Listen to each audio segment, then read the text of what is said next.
Bedane sareng sami, duaning sampun mewastu panemaya gala, acara tarpana sastra warsa kalih tali 23, ring rahinane mangkin praya kekawetin. Tanedahat singgihang titiang, Koordinator Program Studi Sastra Bali, Fakultas Ilmu Budaya, Universitas Udayana, Bapak Dr. Andes Iketut Ngurah Sulibra M.Hum, kesarengin antuk para angga dosen Program Studi Sastra Bali sareng sami,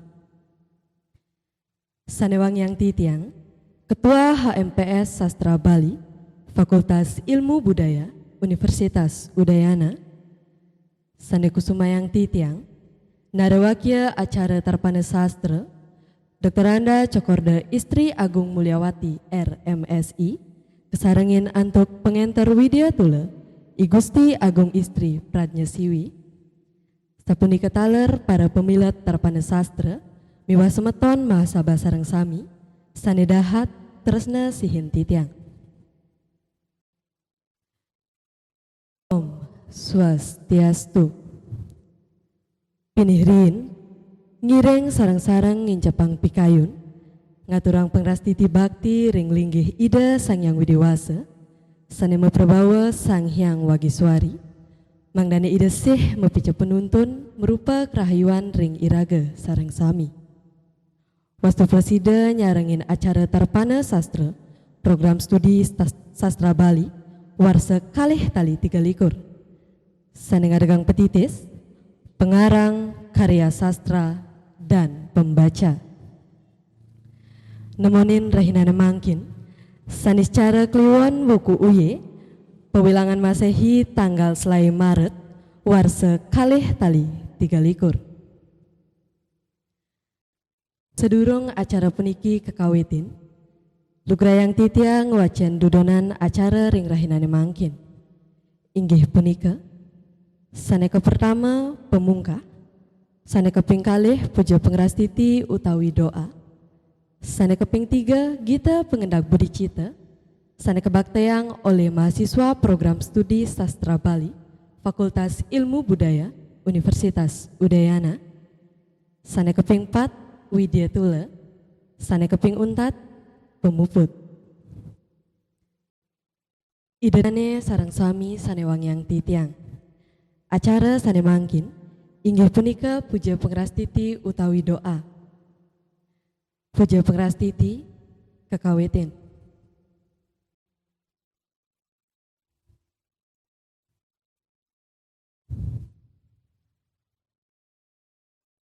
Puja pengrastiti puput. Sedane sarang sami, acara pacang kelanturan antuk gita pengendak budi cita, majang ring ida ayu gede Ariestia Indah Suari, kesarangin antuk Gusti Ayu Putu Rosita Dewi, galah aturang titiang.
Panganjali.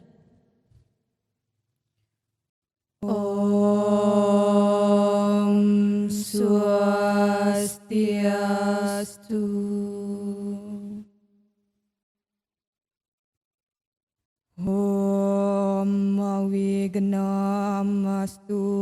Namo Siddham.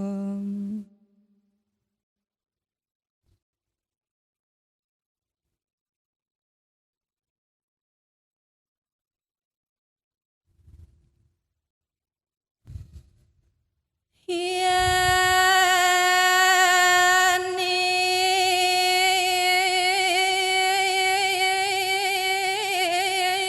suka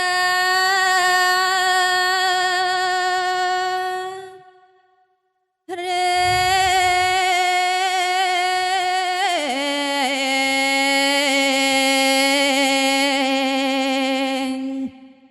carita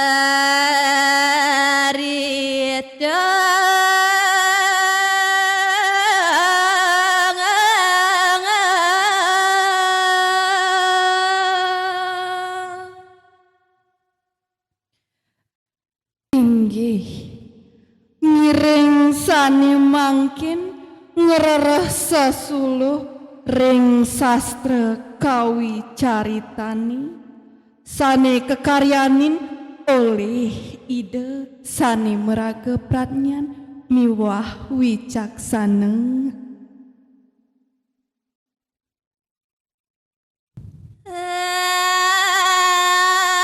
Anggen candang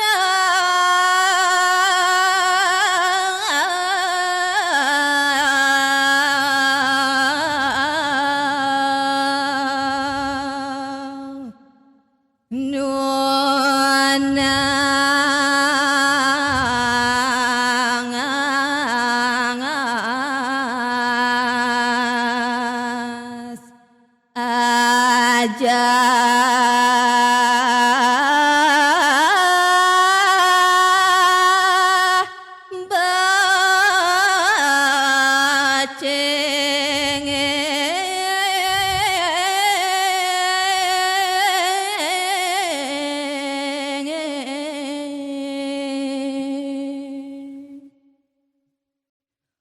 Puniki indek Adi Parwani becek pisan daging nyani keanggen imbe rikala nunas ajah-ajahan sanencen punika.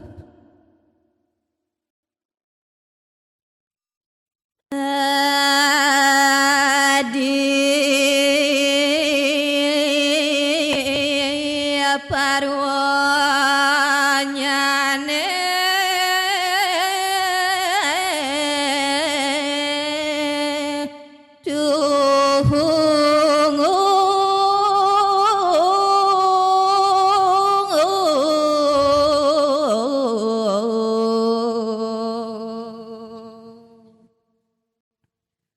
Nenten wenten sios ring pahan satuan sang kacani daweg dados sisya ide begawan sukrani. sang kaca jemat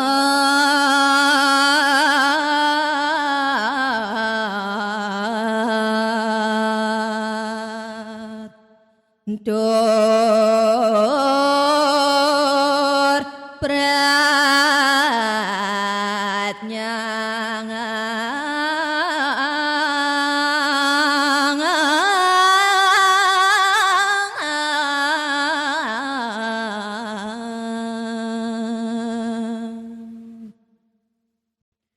Sang kacane punika jemet melajah megarapan bilih-bilih niki sampun mawinan sang kacane pratnyan.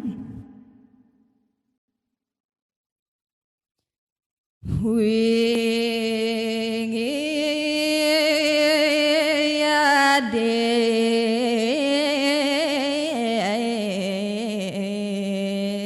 aden raksa parwa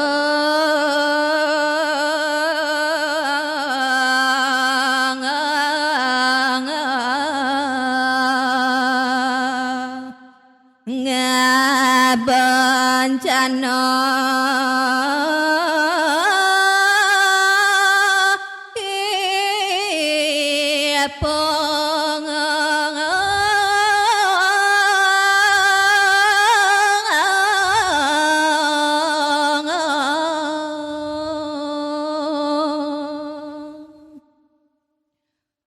Rares wenten sawitran idani sane iri mewasta sang reksa parwa setata sang kaca kabencanen meh-mehan ngantos seda roh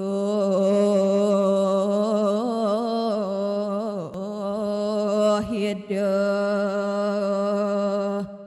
begawan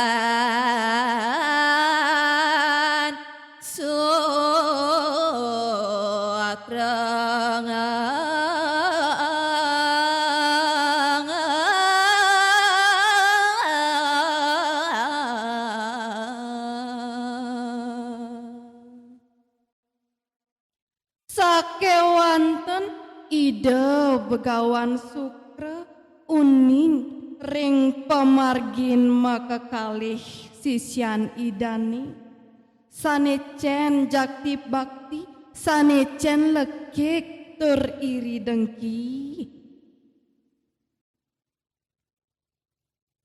Tulus bakti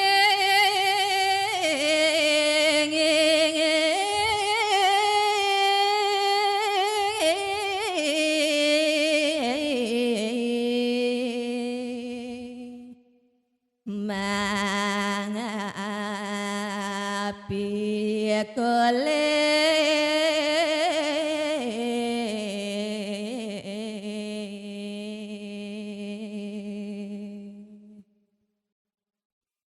kening sampun tulus bakti saking manah pesaja sekadi sang kaca mejanten pasti kesampun kaicen waranugraha oleh sang sani meraga guru puniki sanesanang ketulat oleh para sisyani rikala nunas kawruhan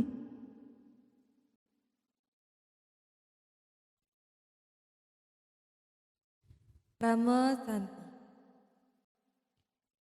Om Santi Santi Santi Om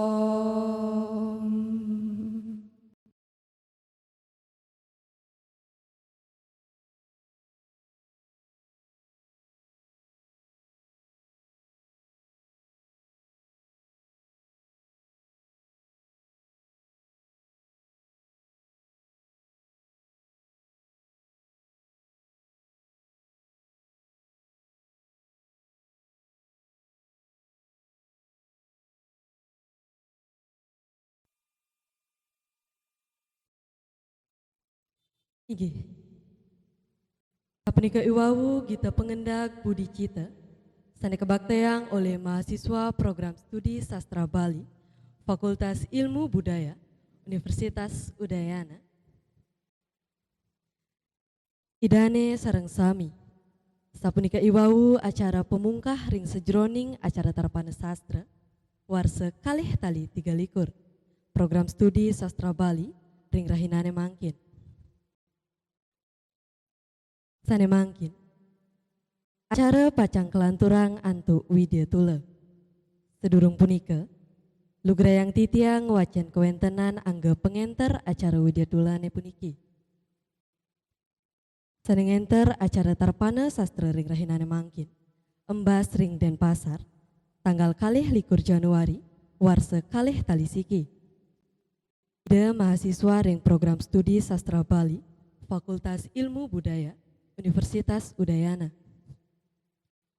Dia medui mekudang-kudang pengalaman miwah prestasi, inggih punika, pasukan Paskibraka warse kalih tali 17, Kecamatan Kuta Utara, Jayanti keping kalih Wimbekara ngwacan aksara Bali, Bulan Bahasa Bali, Desa Adat Padang Luwe, Ketua Panitia HUT Mahasaba keping Dasa, Himpunan Mahasiswa Sastra Bali, warsa kalih tali selikur. Bara ulas lontar keping kalih, unit lontar Universitas Udayana. Pengen acara bulan bahasa Bali keping 4, warsa kalih tali kalih likur, Desa Adat Padang Luih, Dalung. Assistant of Facilitator of Cultural Program, Writing Balinese Letter in Lontar Lip, 4th International Conference on Islamic Education 2023. Pengantar acara bulan bahasa Bali keping 5, warsa kalih tali 3 likur, Desa Adat Padang Luih, Dalung. Pengantar acara kuliah umum sane ngadegang petitis, tantangan dalam menyunting Chandra Kirana. Sane mangkin, ide dados mahasiswa ring program studi sastra Bali, Fakultas Ilmu Budaya, Universitas Udayana. Ide taler medue akeh pengalaman organisasi. Silih tunggilnyane inggih punika, Sekretaris Bidang 3, Minat lan Bakat, Himpunan Program Studi Sastra Bali, Fakultas Ilmu Budaya, Universitas Udayana. Koordinator Bidang 3, Minat lan Bakat, Himpunan Program Studi Sastra Bali, Fakultas Ilmu Budaya, Universitas Udayana. Miwa akeh malih pengalaman organisasi ide sanelianan. Ide inggih punika I Gusti Agung Istri Pradnyasiwi. Inggih ring I Gusti Agung Istri Pradnyasiwi inggih duresang. Inggih matur sama ring pangantar acara Tarpana Sastra antuk galasane sampun bibaring pesikian titiang. Inggih sedurung lantur lugrang titiang ngaturang pangastungkara pangan jali umat. Om Swastiastu. Inggih sanewangian titiang koordinator program di Sastra Bali Bapak Dr. Andes I Ketut Ngurah Sulibra Empom. Sanikus mayang titiang Wakil Tarpana Sastra Ibu Dr. Anda Cok Istri Agung Mulyawati RMSI. Sanikus mayang titiang para angga dosen sani sampun nyarengin Tarpana Sastra. Iwah mata sami pemilat Tarpana Sastra sani tresna sihin titiang. Rahajang semang semetawan sarang sami sapuna pigatra. Mogi-mogi sangkaning pasuecan ida sanya widiwasa iraga sarang sami seger oger pekadek pakanyung tur labda karya sekancan ring usaha. Sani mangkin lugrayan titiang jagi nyinah yang dewek wasan titiang I Gusti Agung Istri Pradnyasiwi yening Bapak Ibu lan semeton sarang sami kecunduk sarang titiang dados capatin titiang gong is titiang pinaka silih tunggil mahasiswa saking program studi sastra Bali Fakultas Ilmu Budaya Universitas Udayana angkatan kalih tali siang ngolas. Gardita pisan mana titiang ring rahinane mangkin santukan titiang presiden yang terang acara Tarpana Sastra puniki. Sedurung nyane lugerayan titiang ngentar acarane puniki nganggen bahasa ini puniki bahasa Bali miwah bahasa Indonesia. Sedurungnya rahajeng nyepi semetan sarang sami dan selamat menunaikan ibadah puasa untuk teman-teman yang sedang menjalankan ibadah puasa. Ida dan sarang sami ring rahinane mangkin parikrama Tarpana Sastra puniki kedagingin anto asiki narawakya sani pacang mausang inde pengarang karya sastra dan pembaca. Runingaya titiang ring pemilat Tarpana Sastra rahinane mangkin male jebos wenten galah 30 menit narawakya nyobiahang inde sari-sari pikayunan taler risampun punika wenten galah mablibagan utawi sesi diskusi inggih punika sawetara galah 30 menit. Nggih menawi wonten pemilat sani durung jenar utawi jagi mablibagan dados nganggen fitur raise hand utawi ring kolom chat. Ida dan sareng sami durung kelantur lugrayan titiang wacen CV narawakya Tarpana Sastra rahinane mangkin.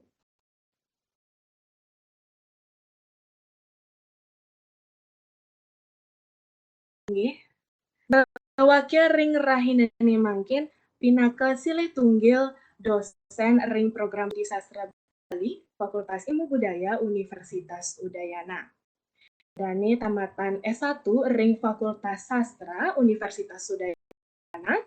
Taler tamatan S2 ring Fakultas Ilmu Budaya Universitas Udayana. Ring warsa siu 986 nyantos mangkin Dani dan dosen ring program studi sastra Bali Fakultas Ilmu Budaya Universitas Udayana. Ring warsa kalih tali sieu nyantos kalih tali pitulas miwah warsa kalih tali sieu ngolas nyantos kalih tali kalih likur dani dados tim pelaksana penjaminan mutu prodi tawi TPPMP. Genara wakil ring rahinani mangkin akeh medue penelitian minakadi peranan geguritan Durma di dalam etika agama Hindu, geguritan Lunge ke Jembrana dan geguritan Mewali ke Amlapura, novel Melancaran ke Sastra, sebuah kajian kritik sastra, kajian struktur dan nilai geguritan Cilinaya, cerita rakyat Nusantara ikut Timun Mas dan dari Bali dan Timun Mas dari Jawa Tengah, suatu kajian perbandingan. Namiwah akeh penelitian sanelianan. Dene inggih punika Ibu Dr. Randa Co. Istri Agung Mulyawati R. MSI.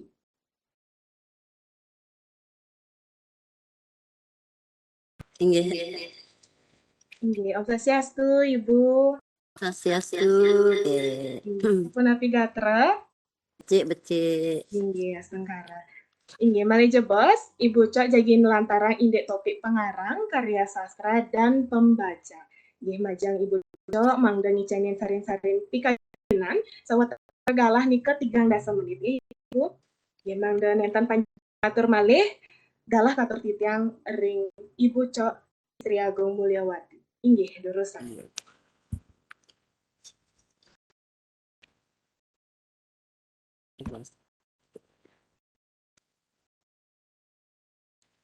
Nggih, izinkan nggih titiang jagi kenten nganggen bahasa Indonesia nggih.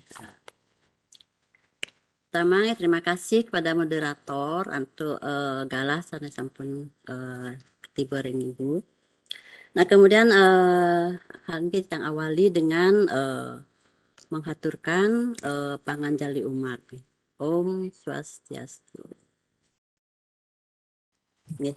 Pertama-tama, marilah kita menghaturkan puji syukur kehadapan Ida Sang Yang Duasa, Tuhan Yang Maha Esa. Karena atas berkat beliaulah kita bisa berkumpul di sini saat ini dalam acara Tarpana Sastra yang diadakan oleh mahasiswa Sastra Bali FIB UNU. Bapak Kuprodi hadir saat ini berserta staf dosen Sastra Bali, kemudian juga dosen-dosen FIB semua yang hadir, juga senior-senior kami yang sudah mungkin ada hadir yang tidak bisa kami sebutkan satu persatu. Nah, kemudian juga mahasiswa, baik mahasiswa FIB, mahasiswa Sastra Bali, FIB maupun dari luar FIB. Nah, juga Ibu mengucapkan pada saat ini mengucapkan terima kasih kepada panitia Tarpana Sastra kali ini karena memberikan Ibu untuk ikut ambil bagian dalam acara ini. Seperti lihat di layar, judulnya adalah pengarang karya sastra dan pembaca. Nah, di sini tentu akan timbul pertanyaan. Karena kita melihat pengarang, istilah-istilah pengarang, karya sastra dan pembacaan tidak asing lagi, tidak asing. Kita sering mendengar kata-kata tersebut. Nah, sekarang dari topik ini mungkin timbul pertanyaan, apanya yang akan dibicarakan mengenai pengarang, karya sastra dan pembaca seperti ini tadi. Nah, pada kesempatan ini yang akan mencoba memaparkan sesuatu yang berkaitan dengan pengarang, karya sastra dan pembaca. Ya, mungkin kami awali dengan Nah, pertama marilah kita melihat, ingin kita tampilkan sebuah skema ya. skema di mana pengarang, karya sastra, dan pembaca. Nah, di sini dalam skema bisa dilihat pertama adanya fakta sosial atau kenyataan. Kemudian ada pengarang, karya sastra, dan pembaca, dan juga ada interpretasi. Nah, di sini seorang pengarang, dia akan menciptakan karya sastra. Setelah dia berproses atau berkarya, maka dimulai sebuah karya sastra. Yang mana di dalam menciptakan karya sastra, seorang pengarang tidak akan terlepas dari fakta sosial. Artinya apa yang ingin disampaikan beliau itu akan terkait dengan adanya unsur-unsur sosial di dalam karya beliau. Nah, kemudian karya sastra itu muncul apabila ada pengarang. Pengarang menciptakan karya sastra, kemudian karya sastra itu diciptakan oleh pengarang. Jadi dia saling terkait seperti itu. Kemudian pembaca. Nah, di sini pembaca apabila ada pengarang menciptakan sebuah karya. Nah, apabila tidak ada pembaca, maka apa yang ingin disampaikan oleh pengarang tidak akan sampai kepada masyarakat. Nah, itulah perlunya juga karya sastra itu disosialisasikan sehingga bisa dibaca oleh masyarakat. Nah, pembaca di sini kemungkinan ada pembaca awam yang cuma ingin mengetahui cerita. Kemudian mungkin ada pembaca yang sekaligus sebagai peneliti. Kemudian setelah membaca ini, maka beliau atau orang-orang yang membaca bisa akan memberikan suatu interpretasi terhadap karya tersebut. Nah, kalau kita lihat pengarang, karya sastra, pembaca, nah sini tidak akan lepas dari tiga kode, istilah kode di sini, bahasa, sastra, dan budaya. Karena kita melihat pengarang dalam menciptakan karya sastra tentu harus memahami bahasa, kemudian memahami sastra, dan juga budaya. Demikian juga pembaca dalam menganalisis atau dalam membaca untuk dapat memahami karya harus juga memahami bahasa, sastra, dan budaya seperti itu. Nah, kalau sampai kepada penelitian yang mahasiswa yang membaca karya sastra, nah akan melihat karya sastra itu dari dua unsur yang bisa dilihat, intrinsik dan ekstrinsik.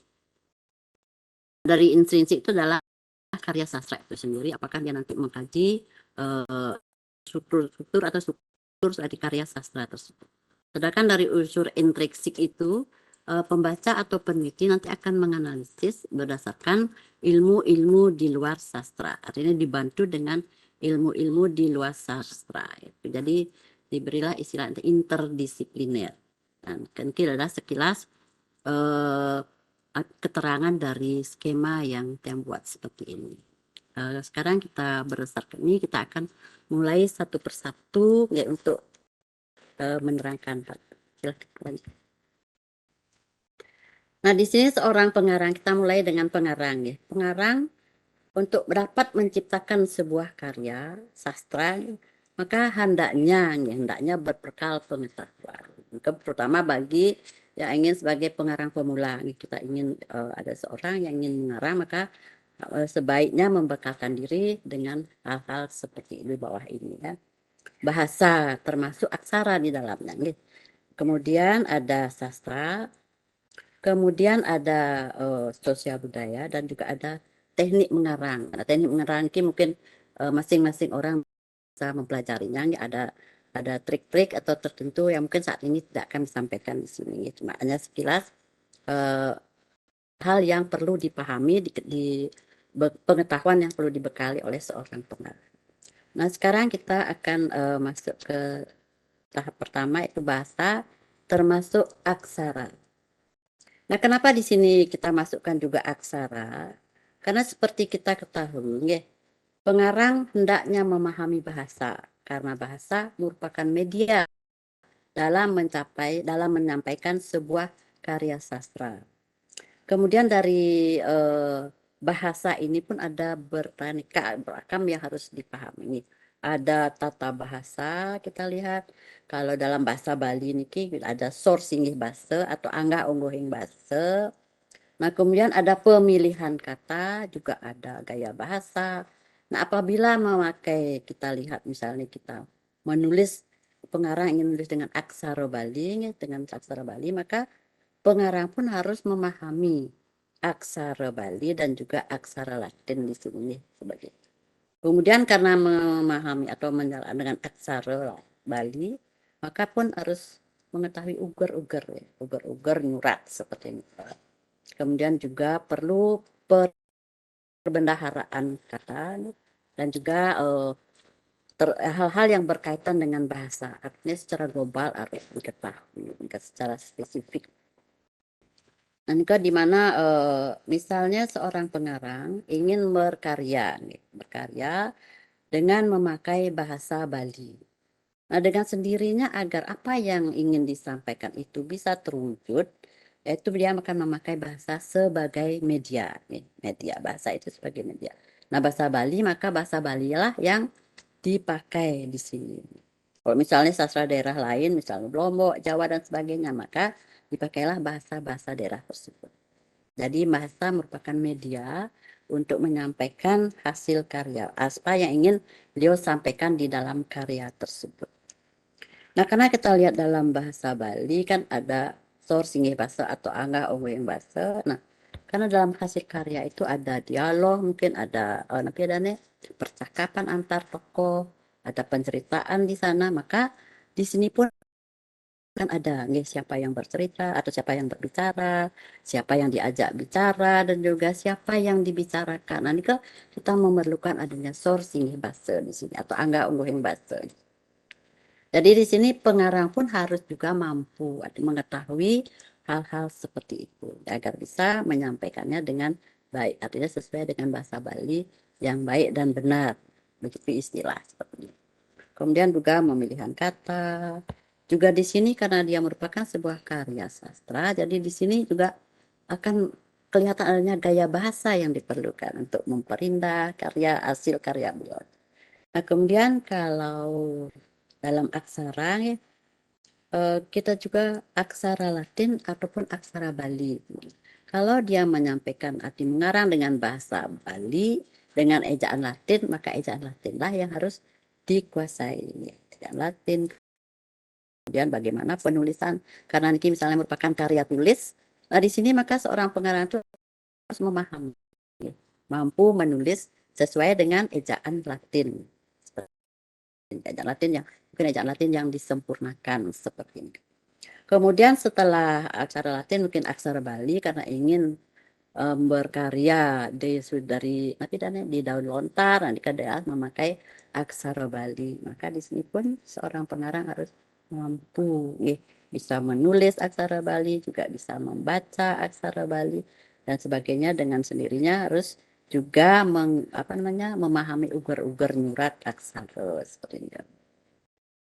Kemudian di dalam penyusunan kata atau pemilihan kata, kalimat dan sebagainya dalam karya itu pun memerlukan suatu pengarang harus memiliki perbendaharaan kata yang cukup luas, cukup banyak seperti ini karena dalam permainan kata-kata di mana kita memilih kata-kata agar susunan kalimat atau susunan kata-kata yang dipakai untuk mengungkapkan isi hati atau pengarang dengan bisa disampaikan dengan cara yang baik dan indah kita dengar atau baca dan sebagainya. Nah, kemudian dari bahasa, nah kita bisa dari sastra, di sastra, yaitu pengarang hendaknya juga memahami bentuk-bentuk dari jenis-jenis karya sastra, terutama yang ingin dikarang seperti itu. Misalnya seorang pengarang ingin mengarang karya sastra yang berbentuk cerpen, maka pengarang itu harus memahami apa itu cerpen, bagaimana konvensi sebuah cerpen seperti ini. Nah, kemudian kalau novel sama seperti itu harus memahami dan mengerti dan tahu bagaimana penyusunan sebuah novel. Kemudian kalau ingin mengarang sebuah karya sastra tradisional, misalnya karya sastra geguritan, nah di sini seorang pengarang harus paham apa itu geguritan, bagaimana konvensi dari sebuah geguritan. Karena sudah mengetahui konvensinya, misalnya dari pupuh, ada penapiannya pada lingse dan sebagainya, maka dengan mudah dia akan mengarang karya sastra geguritan. Harus paham betul pupuh-pupuh napi saja, yang biasa dipakai dalam menyusun sebuah karya keguritan. Nah, terutama nanti maka harus paham betul mengenai apa yang ingin diciptakan seperti ini masing-masing seperti ini.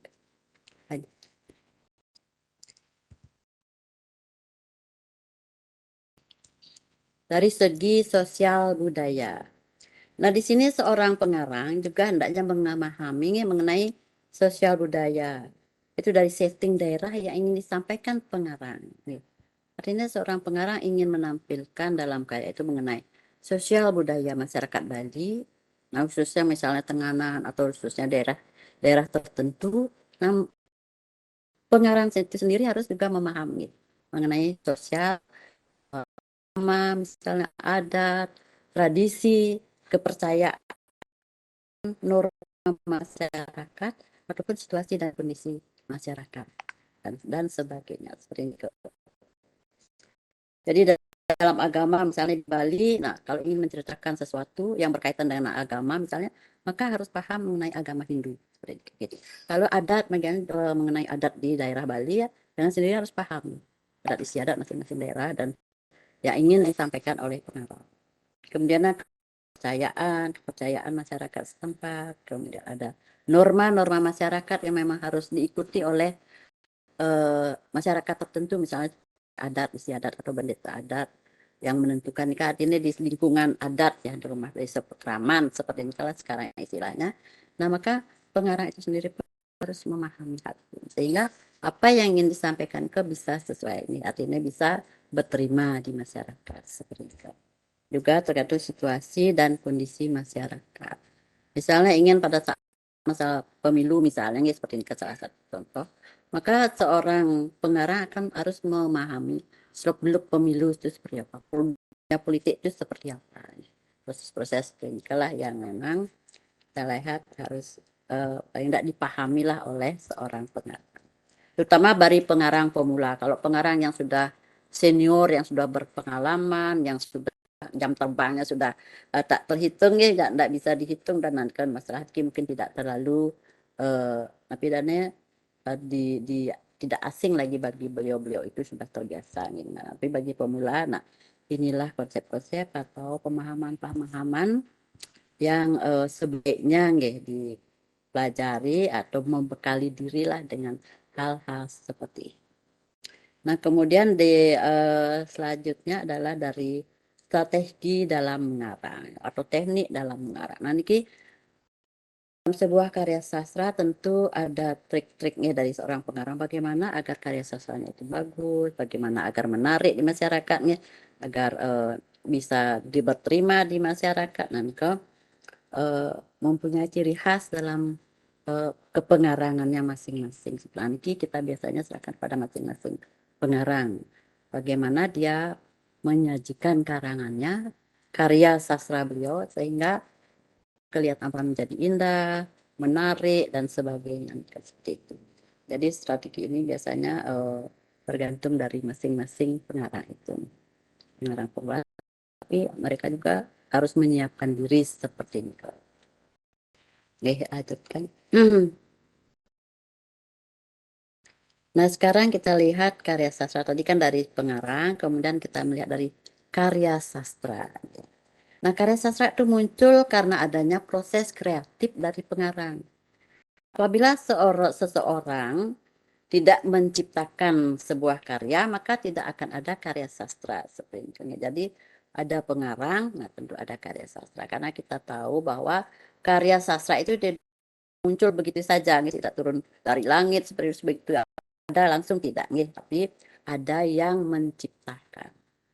Pun termasuk cerita prosa rakyat yang anonim. Nanti pada mulanya pasti ada yang menciptakan, tetapi di dalam penyampaiannya ke mereka milik kolektif. Jadi tidak ada seorang yang minta, oh ini karangan saya seperti ini. Jadi merupakan kolektif, jadi milik bersama. Jadi jelas di sana tidak akan ada pengarang, nama pengarang, siapa yang mengarang seperti itu. Jadi, nah di sini karya sastra itu merupakan ciptaan pengarang yang di dalamnya juga dalam karya sastra itu sendiri dengan sendiri akan terkandung di dalamnya adalah bahasa, sastra dan fakta sosial atau sosial budaya atau faktor budaya seperti ini ke. Nah, dari sudut bahasa, dalam karya sastra, misalnya pengarang menciptakan sebuah karya sastra berbahasa Bali, maka jelas karya sastra itu sendiri sudah ada unsur bahasa di dalamnya, sehingga pembaca bisa memahami dengan memahami bahasa tersebut.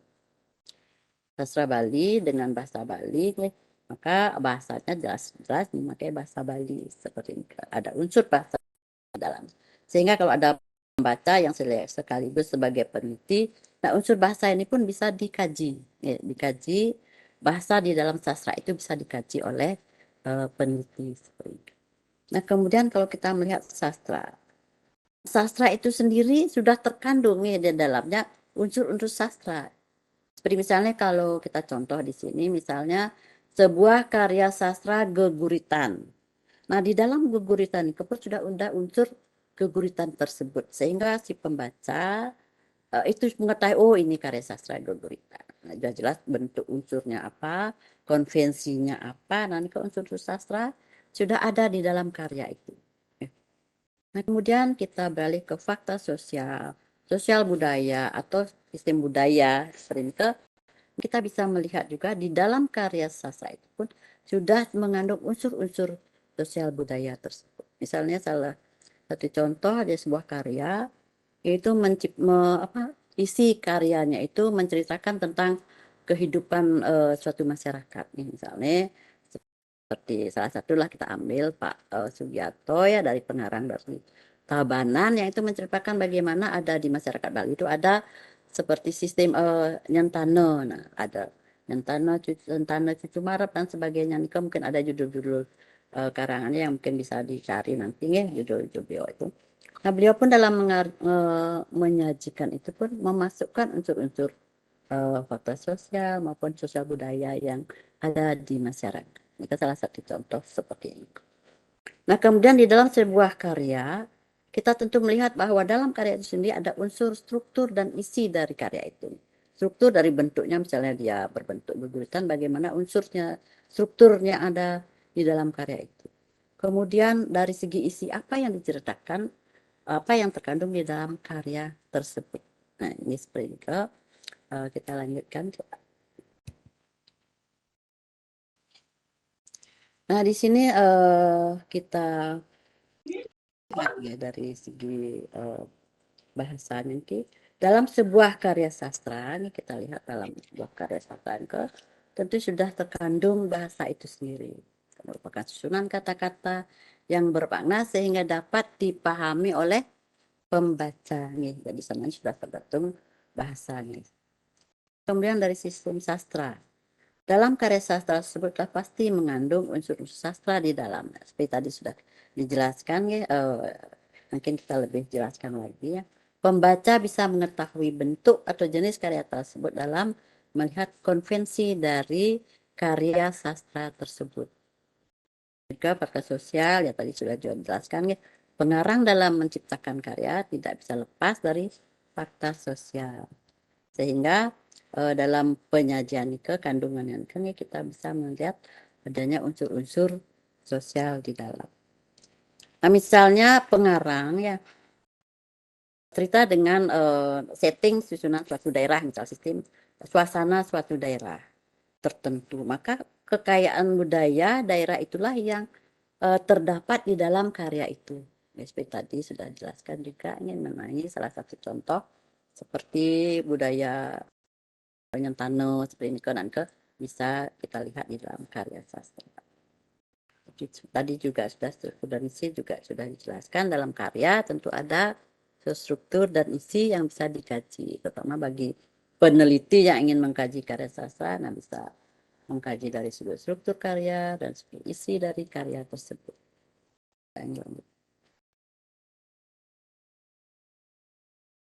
Nah, sekarang kita melihat dari pembaca nih. Pembaca di sini bisa pembaca awam atau bisa pembaca sekaligus sebagai seorang peneliti.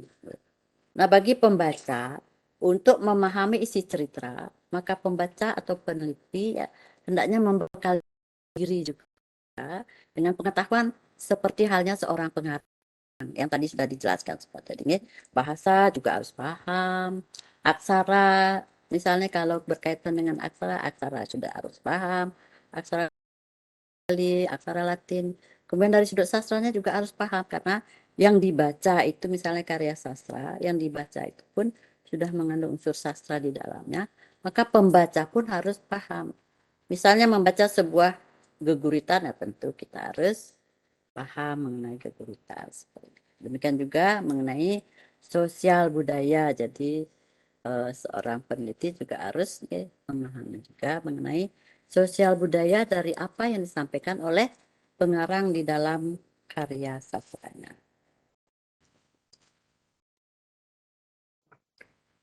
Di sini sebagai seorang pembaca tadi maupun peneliti sudah lebih dijelaskan tadi seperti seorang pembaca akan dapat memahami, mengerti isi cerita dengan baik apabila memahami dan mengerti tentang bahasa yang dipakai oleh pengarang dalam karyanya.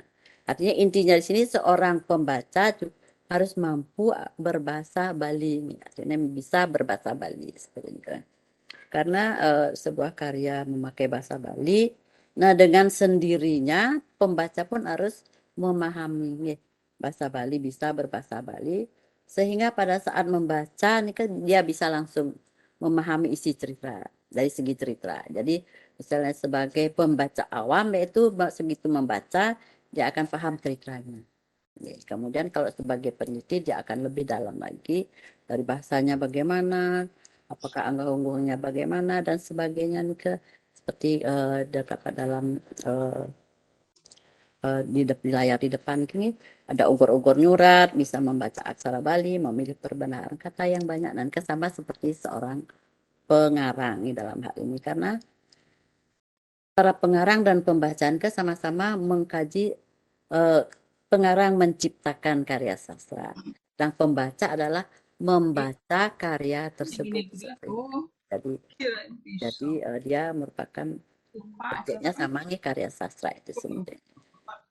Nah, dalam sosial budaya, seorang pembaca atau peneliti juga hendaknya juga memiliki pengetahuan tentang sosial budaya masyarakat yang disampaikan oleh pengarang dalam karya tersebut.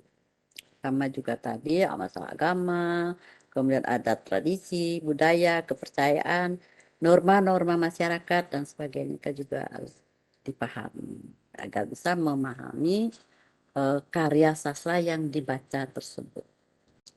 Nah, sekarang kalau seorang pembaca, setelah pembaca membaca karya sastra dan dapat memahami dan menghayati karya sastra tersebut, nah tentulah di sini akan melahirkan sebuah interpretasi dari seorang pembaca terhadap karya tersebut. Nah, misalnya seorang pembaca awam, setelah selesai membaca sebuah karya sastra, tentu akan muncul satu pemahaman, oh karya sastra ini bagus, oh ini kurang bagus, oh temanya kurang bagus dan sebagainya memberikan suatu interpretasi atau tanggapan. Nah kalau bagi peneliti yang memang betul-betul ingin meneliti sebuah karya sastra, maka peneliti itu sendiri harus lebih dalam memahami karya sastra tersebut.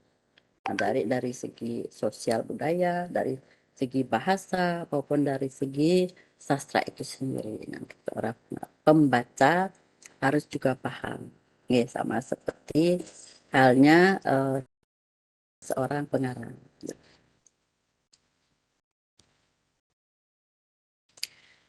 Jadi Niki bukan simpulnya dari pengarang, karya sastra dan pembacanya. Jadi berdasarkan uraian di atas yang telah kami sampaikan pengarang adalah karya sastra. Bagi pengarang, karya sastra maupun pembaca atau peneliti tidak bisa terlepas dari sistem bahasa, sistem sastra dan sistem budaya tersebut.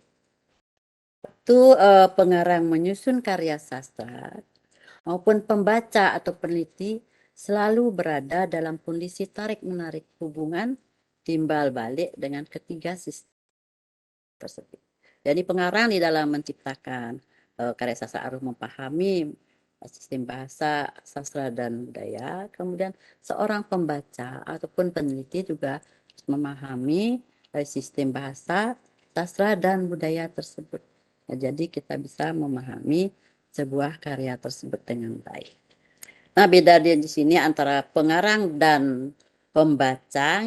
Itu bagi pengarang hal tersebut dapat menciptakan suatu karya sastra yang baik, kan seperti ini, hasilnya biar baik yang diharapkan. Nah, bagi pembaca atau peneliti agar dapat membaca, mengerti dan memahami karya sastra dengan baik, sehingga apabila sebagai peneliti dapatlah mencari atau meneliti karya sastra itu semaksimal mungkin sesuai dengan permasalahan yang dipilih oleh si peneliti itu sendiri. Lanjut. Niki tadi sudah jelasnya sebagai pembaca sekaligus peneliti, yang kita lanjutkan sedikitnya. Jika pembaca itu ingin meneliti sebuah karya sastra, itu maka peneliti karya sastra tersebut dapat melihat karya sastra itu dari dua unsur, dua unsur, bisa dari unsur intrinsiknya dan bisa juga dari unsur ekstrinsik karya tersebut. Kalau dari unsur intrinsik ya kita bisa melihat karya sastra itu sendiri, dari segi strukturnya dan sebagainya, dimanapun biasanya teori-teori sastra yang berperan di sana.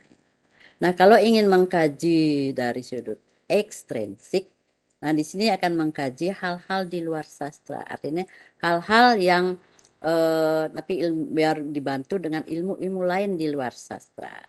Misalnya ya salah satu contohnya misalnya ingin mengkaji dari sudut sosiologi, akan menjadi sosiologi sastra. Nah, di sini intinya tetap sastra, tetap karya sastra sebagai objek. Nah, apa yang ingin kita kaji, pendekatan apa yang akan kita pakai untuk meneliti karya sastra.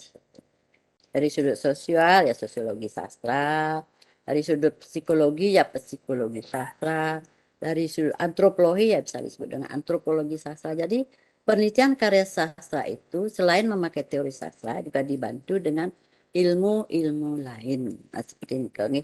Jadi berkaitan dengan pembaca sebagai peneliti. Ya, mungkin sebagai ilustrasi ya, sebagai napi wasane ilustrasi, karena mungkin segi materinya sudah selesai, kita akan mencoba menyanyikan sebuah karya sastra geguritan, mungkin cukup 1 atau 2 bait saja mengenai geguritan basur. Nah, niki akan dinyanyikan, ditembangkan oleh mahasiswa kami itu. Kiki silahkan. Ibu untuk galanya nih, ini makin ditiang lagi ngaturang geguritan basur, pupuk ada basur, sama yang kalau ini iwang yang coba. Ucapan ia nyoman karang Mama di Banjarsari ngelah pianak dadua nanging pada elo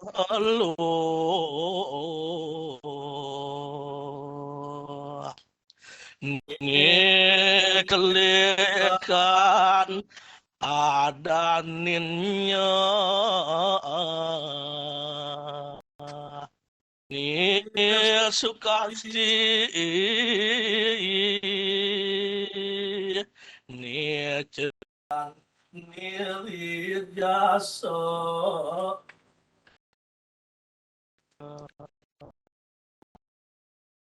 Gelanja rasa dengan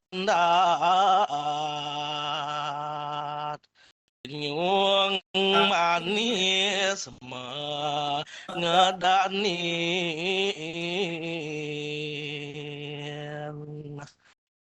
Tulya kadir nilotamo sing solah menudut kayun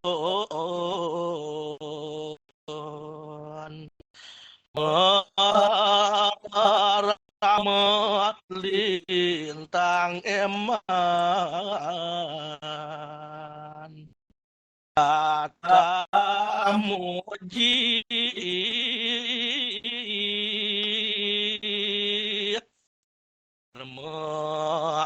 alus dana goya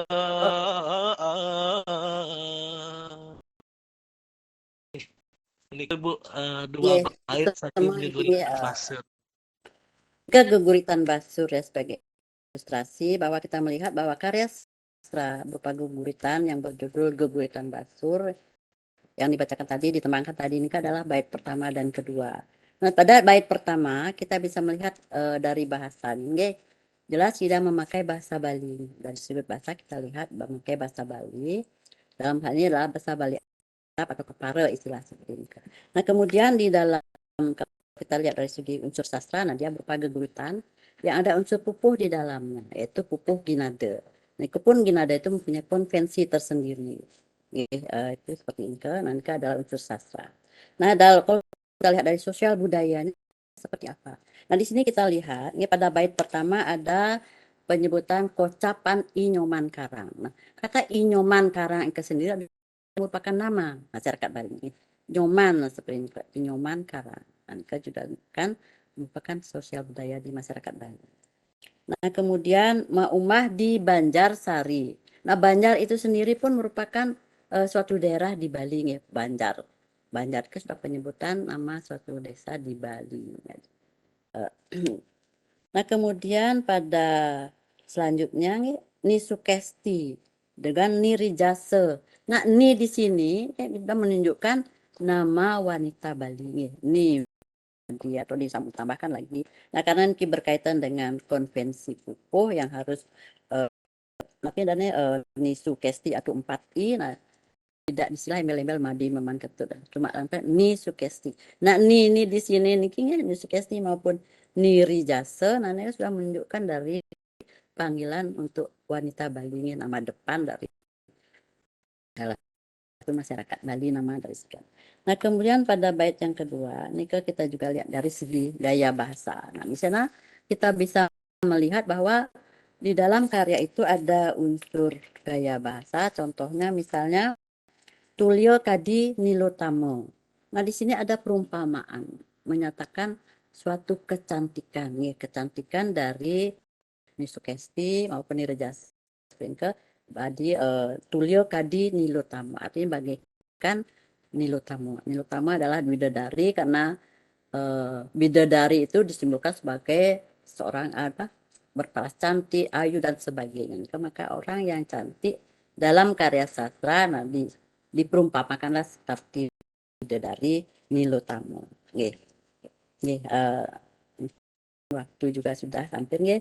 Nah, di sini kita sampai di sini dari segi penyajian kami, kami harapkan juga ini merupakan ilustrasi yang bisa memberikan suatu bayangan bahwa sebuah karya sastra ada unsur bahasa, ada sastra dan budaya di dalamnya seperti itu. Nah, kemudian dengan berakhirnya nanti penyajian dari ilustrasi ini, nah mungkin penyajian yang kita sampai di sini, mudah-mudahan bisa berterima. Kemudian kami akan tutup dengan mengaturkan Paramasanti. Om Santi Santi Santi Om. Waktu kami kembalikan kepada moderator. Silahkan.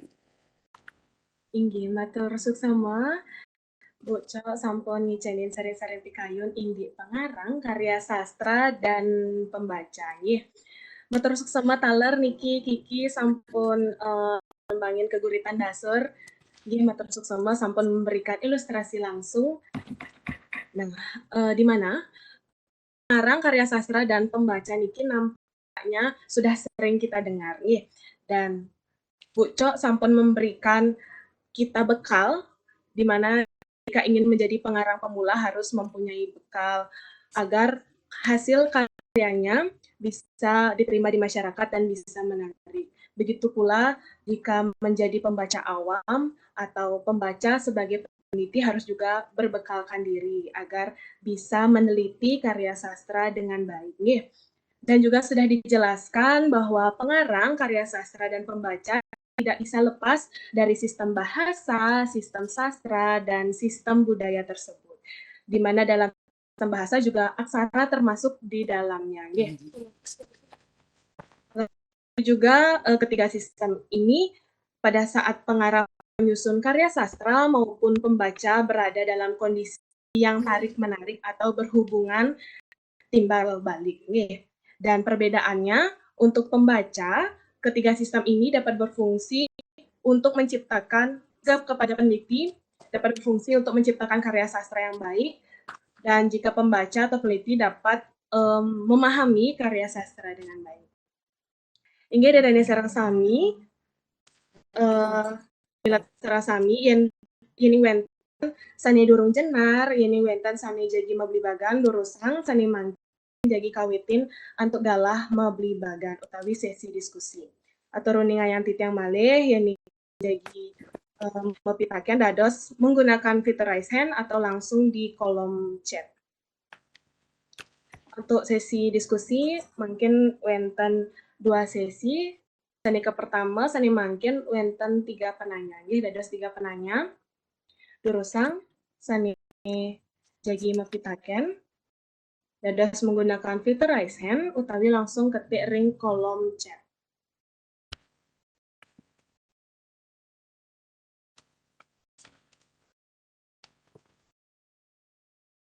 Swastiastu. Inggih, Swastiastu. Om Swastiastu. Om Swastiastu. Inggih. Matur suksema niki pemandu gong istri nggih. Inggih. Ibu Dayu, Rahajeng, Ibu Cok. Oke, Rahajeng. Korda Mulyawati, ini menarik pisan puniki disampaikan inian menarik pisan. Kuantan titian juga kirang uning ya kirang uning permasalahan yang Bu sampaikan. Inap titiang nada siriki metaken akibe ring Ibu Cok. Nggih. Inunyan tapi disampaikan mengenai interpretasi talar ini. Naki wasane ini ke penulis, kalau tidak salah ada penulis, ada karya, ada pembaca, sampai nggih. Pembacanya, sampai kenten langsung berlanjut juga bagi pembaca itu penting juga disosialisasikan kepada para pemirsa, para pembaca untuk mengetahui karya-karya tersebut untuk bisa kemudian menginterpretasikan. Jadi interpretasi itu tetap penting dalam suatu karya ilmiah, baik pengarang maupun pembaca. Nah, biasanya kalau karya ilmiah punike apapun bentuknya, setelah diinterpretasi, ditafsirkan kembali, dikaji kembali punike. Jadi ada unsur-unsur yang boleh dikatakan unsur-unsur yang subjektif punike, yang mengganggu karya-karya yang sudah asli sebelumnya itu. Terkadang ada pandangan-pandangan yang tidak sesuai dengan karya-karya sebelumnya, baik itu karya sastra Bali atau apa.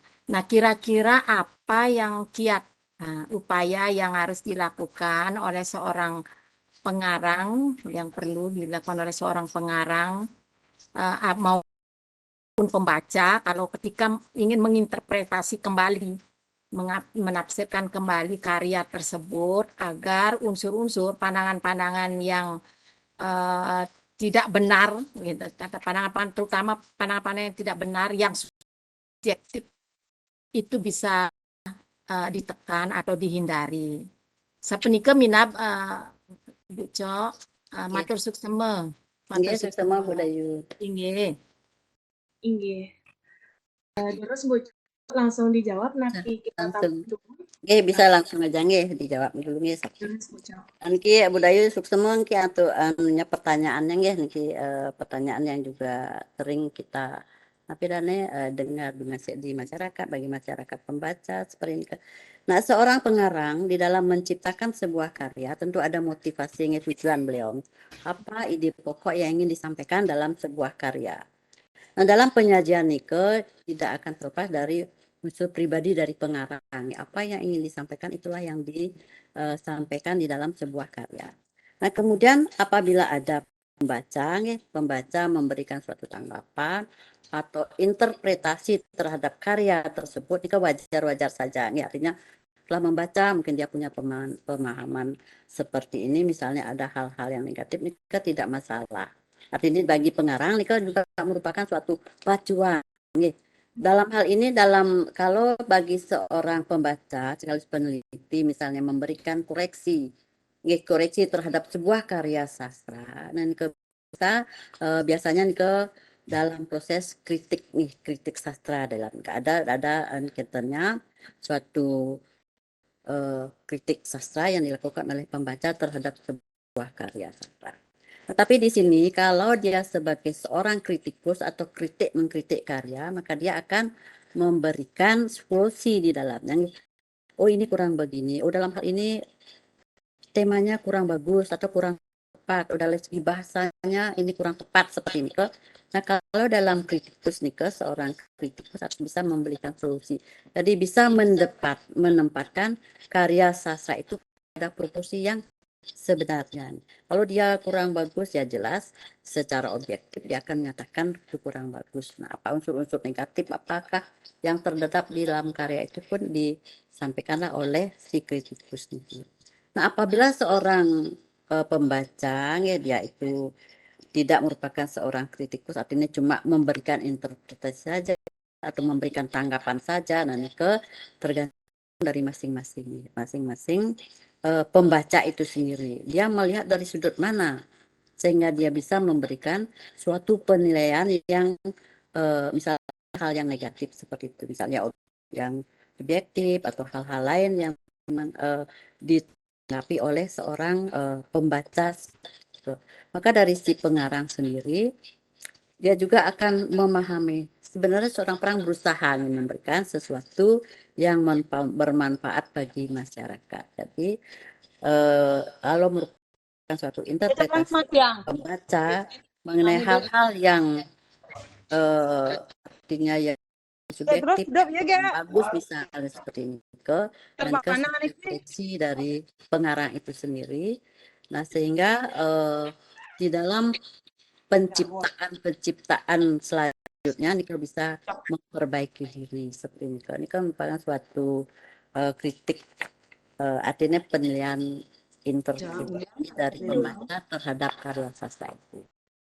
Karena tidak semua pembaca bisa menilai sebuah karya sastra itu sama. Si A menilainya seperti ini, oh ini bagus. Si B mungkin menilai ini kurang bagus seperti ini. Kan bisa saja terjadinya dalam penilaian terhadap sebuah karya sastra. Hanya sebagai dari seorang pembaca. Nah, apabila dari seorang kritikus, merupakan suatu bagi si pengarang itu sendiri merupakan hal yang bagus sehingga dia bisa koreksi diri, bisa memperbaiki diri sehingga karya sastranya yang berikutnya bisa menjadi lebih bagus. Mungkin Nika yang bisa jawab. Nggih, sampun lengkap pisan. Matur suksema, sekordel matur suksema nggih. Nggih matur suksema. Nggih, gung ayo nggih. Matur sesama Ibu Ida Yumayuni. Nggih. Nah niki wenten pitaken malih ring kolom chat saking I Gusti Lanang Agung Suwandewa. Nggih pitaken nyanyi Om Swastiastu titiang wenten sane jaga ayat libagang indik karya sastra pupuh utawi geguritan. Titiang naning wacan indik pupuh-pupuh sane ketembangan nganutin kidung sekadi pupuh jerum pupuh haji kembang. Punapi indik kadi punika majang ring narwakya suksema. Niki bocor wenten pitaken saking I Gusti Lanang Agung Suwandewa. Gusti Agung Anang Sondewo, yang seperti pertanyaan yang baru sudah disampaikan, ke bagaimana pupuh-pupuh sana ketembangan nganutin kidung tadi pupuh jerum, pupuh aji kembang, punapi indik kadi punika ngajeng ring kalau waktu. Nah mengenai pupuh niki kalau kita lihat dalam karya sastra geguritan, niko biasanya pupuhnya yang populer biasa dipakai ke sinom, kan kita sinom, ginade dan sebagainya nika yang lebih kurang ada 10 pupuh nika nih. Nah kemudian selain nika ada pupuh jerum, ada napi nika perkembangan nutin pupuh Haji jerum, Kembang. pupuh aji kembang, dan pupuh punapi indek. Nah, niki dia merupakan juga pupuh nggih pupuh kawantan niki wenten ring napi sana ring karya sastra mirip dengan kekidungan nika ngangge pupuh jerum. Seperti nika pupuh nika memang kalau bagi awam bagi kita yang cuma mempelajari membaca karya sastra geguritan yang memahami pupuh-pupuh yang populer nih nanti memang jarang kita mendengar. Artinya bagi pembaca maupun bagi eh, pembaca awam terutama nih membaca nih dia kurang paham nih artinya apa itu pupuh ini ya, seperti ini jadi ini pun ada khusus nih artinya pupuh jerum. Sebenarnya kalau tidak salah nih ada 44 pupuh sebenarnya yang ada nih tapi ibu mungkin kurang apal semua nih karena yang populer dipakai dalam karya sastra Goguritan itu ada 10 nih seperti nih 10 yang populer yang biasa. Nah kemudian pupuh-pupuh yang lainnya nih memang ada. Nah kemudian yang mengetahui itu tidak sepopuler pupuh yang 10.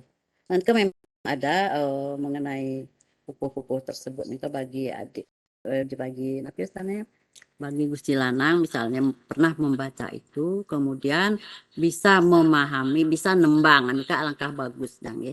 Dari tapi misalnya pupuh-pupuh tersebut bisa biar menjadi populer artinya masyarakat awam pun bisa mendengar bisa mengerti bisa juga menyanyikan pupuh-pupuh tersebut gitu. Memang di dalam karya sastra geguritan memang tidak dipatok kalau ditentukan bahwa pakailah pupu ini tidak seperti itu tergantung dari pengarangnya sendiri ingin memakai pupuh apa dalam karyanya tersebut. Jadi di sini pupuh-pupuh yang disebutkan tadi jerum, pupuh aji kembang, ini memang ada dan memang yang apa dan yang menguasai itu tidak banyak nih artinya memahami kan nanti khusus di Bali pun tidak semua yang bisa memahami karena kita tergantung dari masing-masing kegiatan kita kemudian dari masing-masing pemahaman kita dari masing-masing apa karya sastra yang kita baca yang kita baca nih kan banyak karya sastra Bali Guguritan. Nah salah satu yang misalnya ini nanti bisa dipublikasikan, dikenalkan di masyarakat. Mungkin kalau Bung Napisane, Gusti Lanang nih memahami itu alangkah baiknya ini disosialisasikan sehingga pencipta karya sastra tidak hanya memakai napisane pupuh-pupuh yang sudah populer, bisa menambahkan lagi dengan pupuh-pupuh yang lain. Jerum, pupuh aji kembang. Nah niki memang di sini biar berkaitan biasanya dengan nanti kan ada hidung di dalamnya nanti tapi di dalam karya ada pupuh jerum, pupuh aji kembang dan juga pupuh yang lain. Kita diterimanya. Oke. Terus ngomong bocor. Nah jadi untuk memahaminya Nike lebih baik lagi kalau kita bisa menembangkannya ini agar kita bisa lebih mendalami lagi untuk memahaminya. Ini untuk sesi yang pertama, malih siki penanya. Ini sampun wenten sanes hand. Silakan.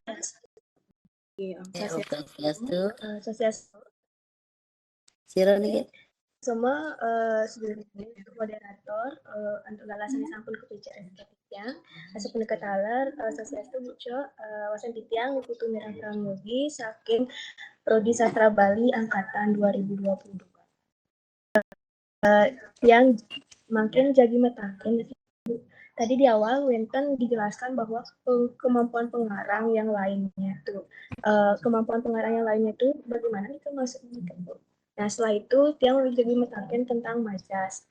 Jika dalam karya sastra itu kan dijelaskan bahwa sastra itu sebuah keindahan. Namun jika kita tidak menggunakan majas itu di karya sastra itu apakah disalahkan atau bagaimana Bu? Jika mantan. Semua. Iya.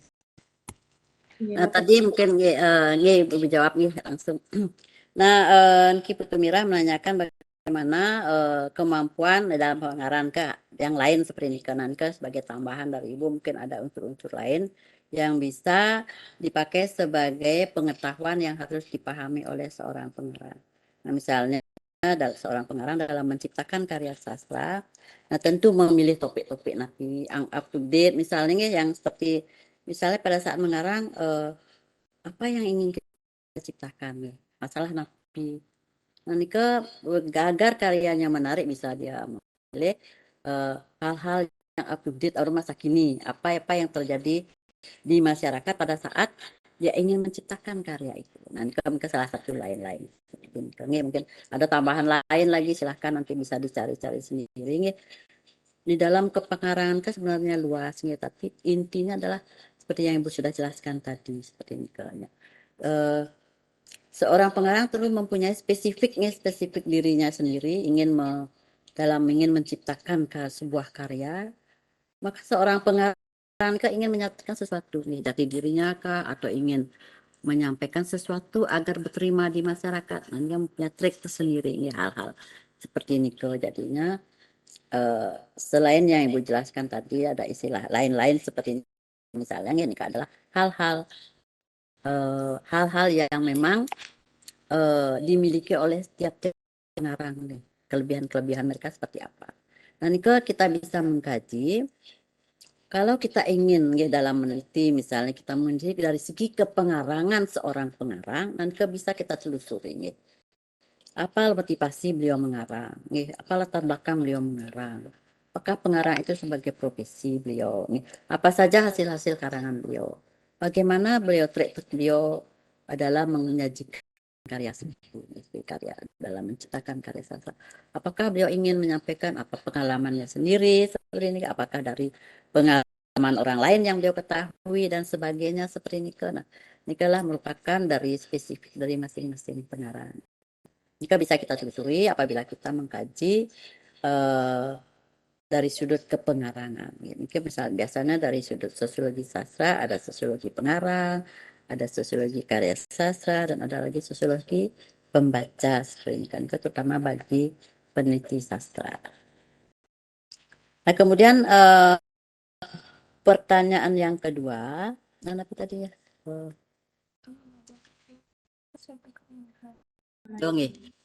Dalam karya sastra tentu ada pemilihan kata, apa tadi istilahnya majas, apa sebuah karya sastra itu harus mengandung unsur-unsur tersebut. Nah, ini tergantung dari pengarang sendiri. Kita sebagai pembaca, sebagai peneliti juga kita mencari unsur-unsur tersebut, gaya bahasa seperti itu. Apakah ada dalam karya itu ataukah tidak? Ini tergantung dari pengarang itu sendiri. Bukan berarti baru tidak ada gaya bahasanya, berarti itu kurang tidak indah, seperti itu tidak. Ada penyajian dari sudut bahasanya seperti apa? Mungkin pemilihan kata dalam menyusun struktur kata, struktur kalimat seperti apa? Dalam penyajian yang misalnya membuatkan misalnya kalau dia merupakan suatu karya sastra prosa, bagaimana dia menyusun karyanya tersebut dari insiden per insiden bagaimana. Jika juga bisa kita melihat keindahannya dari alurnya seperti apa, keindahan dari proses-proses di dalam cerita Niko, bagaimana tokohannya. Niko pun kita bisa mencari keindahan. Seperti bagaimana seperti memang sebuah karya tidak semua berisi gaya bahasa, tapi kita sebagai peneliti biasanya mencari unsur nih kalau kita lihat dalam karya itu, oh ini ada unsur gaya bahasa. Nah, setelah kita telusuri unsur apa saja yang ada di dalamnya seperti itu. Nanti ke memang namanya sebuah gaya bahasa itu di mana seorang pengarang itu ingin menyajikan sesuatu biar menjadi lebih indah. Nih. Fungsi dari bergaya bahasa kan biar menarik, membuat lebih indah. Seperti ini ke memang dalam pengertian dari penggunaan dari gaya bahasa. Dalam gaya bahasa ini ada dalam gaya bahasa Indonesia, Indonesia dekat peribahasa dan sebagainya. Kemudian dalam bahasa Bali pun ada basis paribasa seperti nike yang dipakai perumpamaan dan sebagainya nike. Nah nike merupakan suatu ya, kelebihan dari pengarang di dalam memilih kata-kata ini, dalam memilih kata-kata, mengolah kata yang akan dipakai di dalam sebuah karya. Mungkin bisa, Tumira bisa.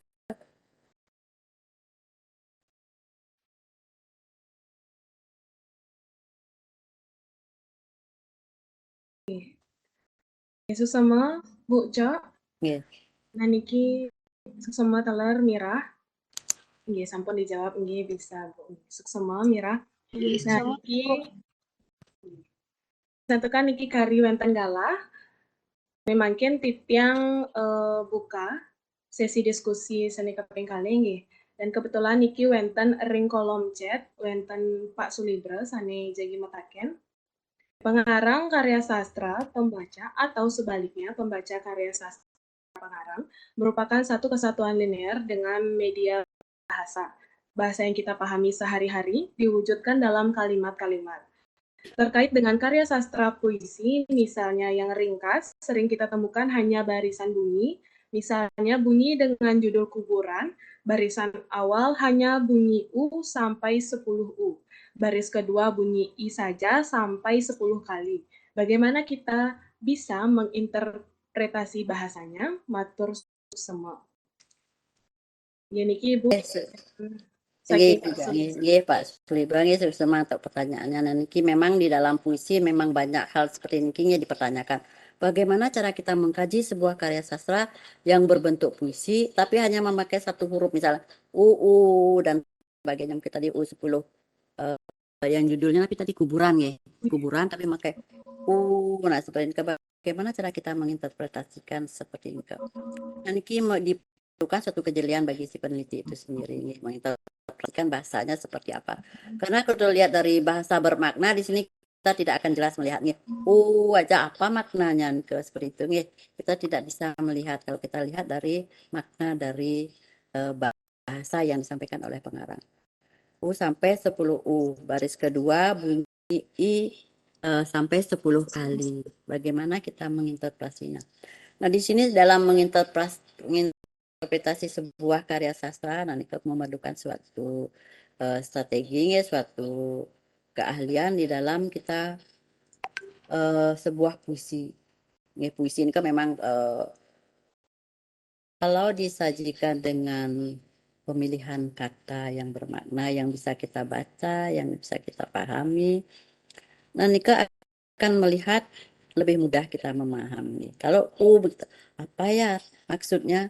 Walaupun kita tahu judulnya kuburan, kita akan hubungi apa ya? Kemudian apa ya? Nanti kalau di sinilah perlu ke suatu pemahaman bagi seorang pembaca terutama peneliti. Kalau dia seorang pembaca ya membaca aja kuburan ya I dan sebagainya seperti ini saja, tapi dia belum sampai memahami apa yang dimaksud oleh pengarang ke dalam di dalam karya tersebut. Nah, di sini kita melihat di dalam memang dalam pengarang dalam menciptakan karya sastra itu memang terutama dalam puisi itu memang ada kebebasan dalam mengekspresikan bahasa itu ke dalam ke dalam karyanya. Nah, sini tentu kita perlu memahami pengarangnya dari sini pengarangnya apa yang dimaksud. Kalau memang kita tidak bisa memberikan interpretasi kepada karya itu sendiri, bisa jadi kita mengacu kepada pengarangnya. Kita mengacu kepada pengarangnya. Misalnya kita mengkaji karya sastra, pengarang, karya sastra, dan sebagainya. Nanti kita mengkaji kepada pengarangnya. Strategi kita seperti itu. Yang dimaksud. Karena kita sendiri kan tidak tahu U apa itu. U. Ya U-nya sih ada aksara suaranya atau huruf hidup U. Kemudian huruf hidup I. Nah, apa maksudnya dalam pengertian kuburan? Nah, fokus kita adalah pengertian kuburan. Kalau dalam kuburan kita menilai huruf apa yang di sana ada. Ini kenapa? Kita akan melihat juga dari bunyi dari huruf tersebut. Nah seperti ini ke. Jadi memang kita akan mengalami suatu kesulitan sebenarnya dalam mengkaji cuma melihat huruf seperti itu.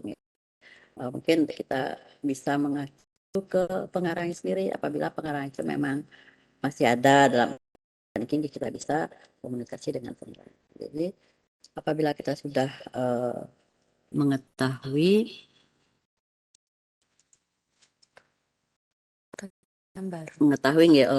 aksara-aksara atau huruf-huruf yang dipakai oleh pengarang. U itu mewakili apa? Apalagi 10 nih. 10 U misalnya U 2 3. Nah, U 10 kenapa 10? Kan seperti ini kita pasti akan timbul berbagai macam pertanyaan nih bagi kita yang awam terhadap puisi, terutama puisi yang tipografinya seperti ini, penyajiannya seperti ini. Kemudian I juga 10.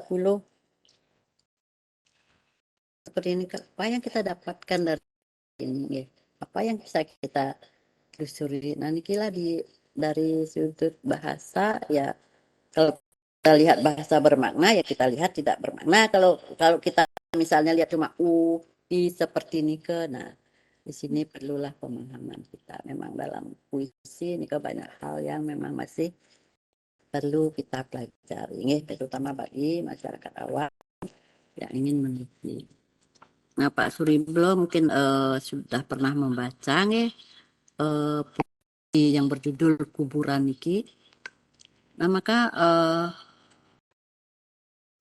Suriblo sebagai pembaca juga perlu memahami apa maksudnya seperti ini kan.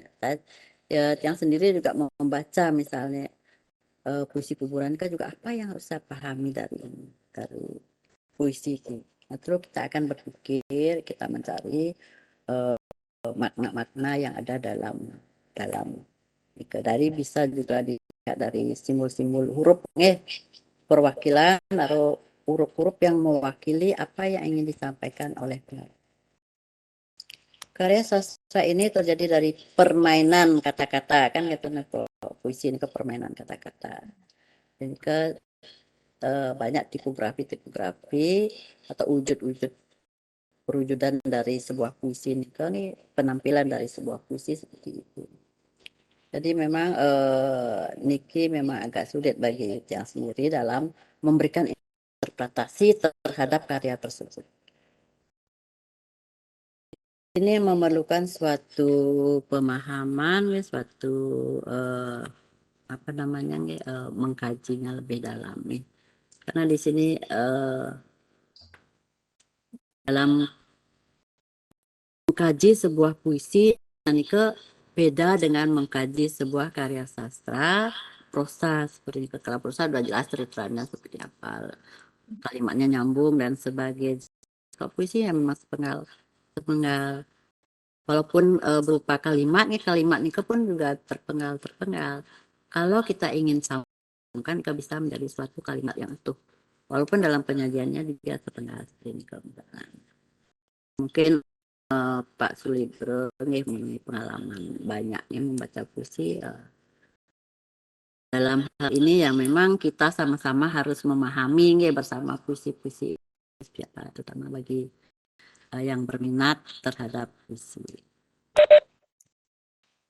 Cara kita agar sastra ini bisa menarik para pembaca. Siapa nih? Nika untuk Pak Suriblo ini untuk sebagai pembaca harus memahami lebih dalam lagi jika ingin mengkajinya lebih dalam agar dapat memahami sebuah karya sastra tersebut. Biasanya mangken niki sampun wenten sane raise hand nika Imade Santika. Untuk Imade Santika Dorosang. Swastiastu ngranjing surat yang nggih. Nggih, sampun. Om Swastiastu Ibu Gung. Nggih sukses untuk materinya puniki sane membuat pisan niki materinya untuk titiang sebagai mahasiswa sama niki. Nggih.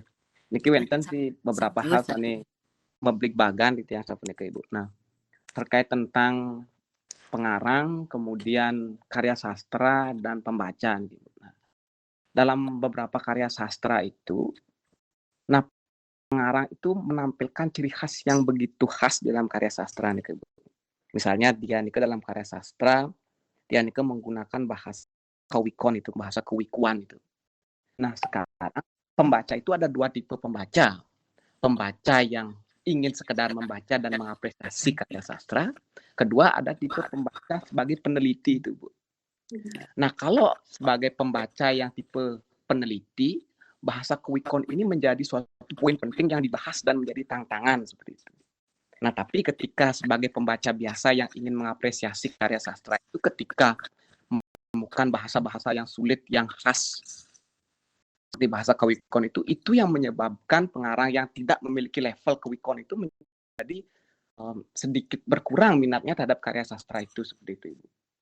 Nah, kalau saya rasa di dalam proses antara pengarang, karya sastra dan pembaca seperti kasus demikian itu bahwa seorang pengarang ini menciptakan karya sastra itu untuk golongan tertentu seperti itu. Nah, pertanyaan saya, apakah memang dalam beberapa karya sastra itu pengarang menciptakan karya sastra itu memang murni untuk golongan tertentu, misalnya ditampilkan karya sastra yang berisi bahasa kewikon ya ditujukan untuk para wiku, bukan untuk halayak umum, atau memang untuk halayak umum agar mereka mau belajar kewikon seperti itu, Bu. Ya. Sekian pertanyaan saya, Ibu. Terima kasih. Ya, terima kasih Santikeng ya atas pertanyaannya. Nah, memang di dalam kepengarangan ya seorang pengarang itu di dalam menyampaikan atau menuangkan napidane buah pikiran beliau, buah pikiran di pengarang ke juga kita seorang pengarang itu juga akan melihat siapa sasaran yang akan membaca karyanya. Di sini adalah seorang pengarang yang mempunyai motivasi tujuan tertentu, misalnya ingin memperkenalkan karya sastranya kepada sekelompok tertentu.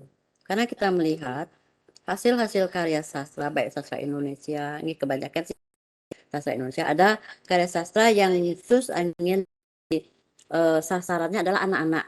Nih, misalnya ada anak, maka karya itu akan menceritakan tentang kehidupan anak-anak. Nih, sasaran bagi seorang pengarang. Punyanya sasaran misalnya sasarannya orang dewasa.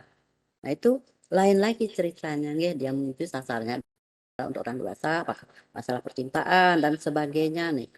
Nah, sekarang di sini seperti Santika bilang bahwa ada seorang pengarang menceritakan dengan memakai bahasa tertentu, ya. Artinya bahasa kewikon seperti ini.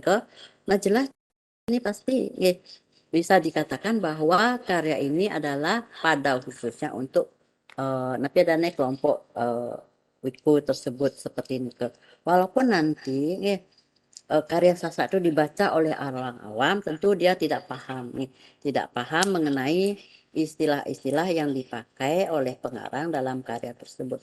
Tapi ini apabila pembaca atau sebagai peneliti ingin mengetahui, nah itu pun bisa dilanjutkan dengan melakukan suatu studi terhadap pengarang itu sendiri. Apakah dalam istilah-istilah itu ada kamusnya misalnya, nah jelas bisa dicari di kamus seperti ini. Apabila kita tidak tahu atau belum ada dalam kamus, misalnya tanyakan langsung kepada pengarang sendiri. Jadi, atau memang ingin sebagai meneliti karya sastra itu. Seorang pengarang memang mempunyai suatu motivasi di dalam berkarya, kepada siapa karya itu akan ditujukan, sasarannya siapa. Tadi anak-anak ya jelas ceritanya berkaitan dengan anak-anak kan seperti ini, kalau lucu atau sejenis dongeng-dongeng dan sebagainya seperti ceritanya untuk menarik bagi anak-anak. Nah, kemudian kalau untuk orang dewasa seperti tadi ada kisah percintaan dan itu ditujukan kepada orang dewasa seperti itu untuk dia membaca agar menarik. Jadi ya jelas kalau ada dari segi bahasa, ini ke bahasa khusus misalnya tentang kewikon, Kalau orang-orang awam membaca mungkin dia tidak mengerti ya, karena banyak kata-kata atau istilah-istilah yang dipakai dalam karya itu tidak dimengerti. Ya, tidak mengerti mungkin aduh sing nawang sing ngerti apa kan isin nih gitu. Seperti ini kan jadinya ya. Sama dengan pembaca yang tidak memahami bahasa media bahasa yang dipakai oleh pengarang itu. Sama misalnya sastra Bali memakai bahasa Bali.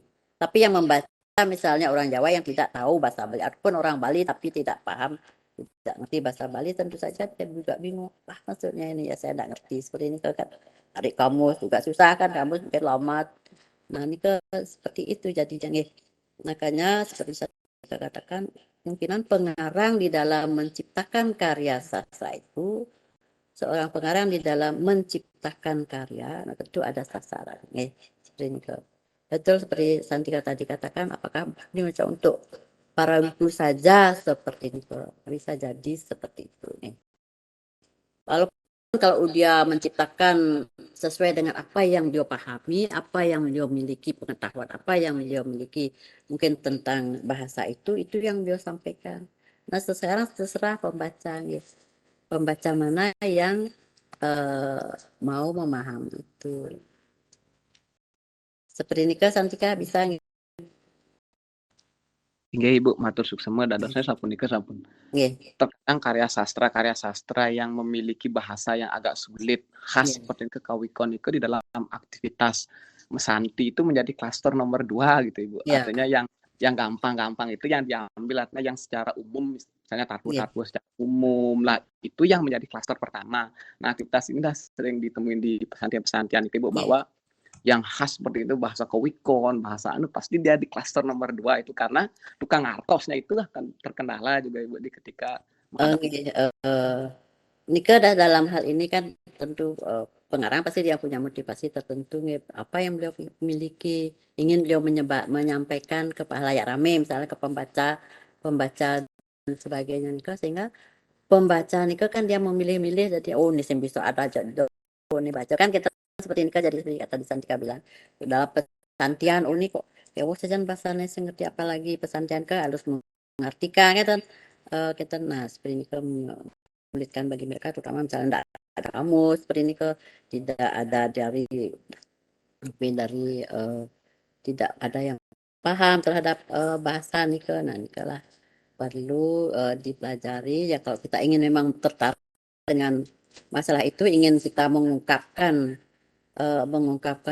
isi yang terdapat di dalam karya itu dengan sini harus kita kepada pengarang. Nah, apa kalau karya itu tidak jelas pengarangnya, misalnya anonim atau kita tidak tahu pengarangnya atau pengarangnya sudah tidak ada, maaf nih seperti misalnya nantilah kita mengalami kesulitan. Nah, tentu kita akan mencoba kan mencari-cari, menelusuri siapa kira-kira yang paham terhadap karya itu agar makna yang terdapat dalam karya itu yang dituliskan oleh pengarang itu bisa sampai ke masyarakat. Artinya tidak tersimpan begitu saja karena kita tidak mengerti, kita tidak bisa membaca sehingga simpan aja. Jadi masyarakat tidak akan tahu. Lama-lama punah dia apalagi berupa lontar misalnya tidak pernah diturun dibaca dan sebagainya. Kalau memang ada karya-karya seperti itu nih perlu ditelusuri bagi peminat bahasa bisa dipakai sebagai bahan penelitian seperti ini nanti Matur suksema bocah sareng Santika. Nah niki wenten petaken malih ring kolom chat saking Ida Yurati.